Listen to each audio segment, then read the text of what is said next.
బహుశా 86 సంవత్సరాలు కనుక ఆయన చాలా కాలంగా అనారోగ్యంతో ఉన్నాడు అనేటువంటి వార్తలు కూడా వచ్చాయి. అది కూడా ఉండొచ్చు, లేకపోతే ట్రంప్ క్లెయిమ్ చేసుకున్నట్టుగా వీళ్ళు కూడా చనిపోండొచ్చు, ఏదైనా జరిగి ఉండొచ్చు. ఏమైనప్పటికీ ఒకటి వాస్తవం, అదేదో సినిమాలో నేను కొట్టడం కామన్ అన్నట్టుగా ఖొమైనీ చనిపోవడం అనేటువంటిది వాస్తవంగా జరిగింది అనేది మనకు తెలుస్తా ఉంది.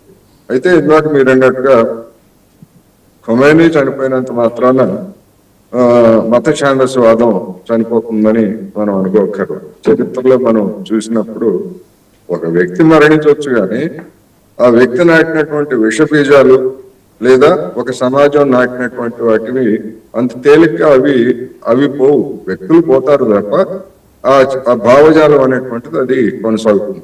రెండోది, ఇరాన్ లో గత కొద్ది నెలలుగా లేదా కొద్ది సంవత్సరాలుగా ఆయన యాక్టివ్ గా లేరు అనేటువంటి వార్తలు కూడా వచ్చాయి.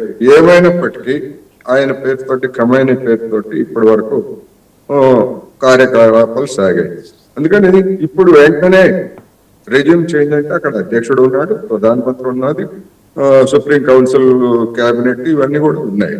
మరి ఖొమైనీని అంతం చేయటమే మా పంతం అని చెప్పినటువంటి డొనాల్డ్ ట్రంప్ లేదా ఇజ్రాయెల్ ఇప్పుడు ఆ పని జరిగింది కనుక, ఏ కారణంతో అయినా ఆ పని జరిగింది కనుక మరి యుద్ధం ఆపేస్తారా అంటే నేనైతే అనుకోవట్లేదు యుద్ధం ఆపుతారని.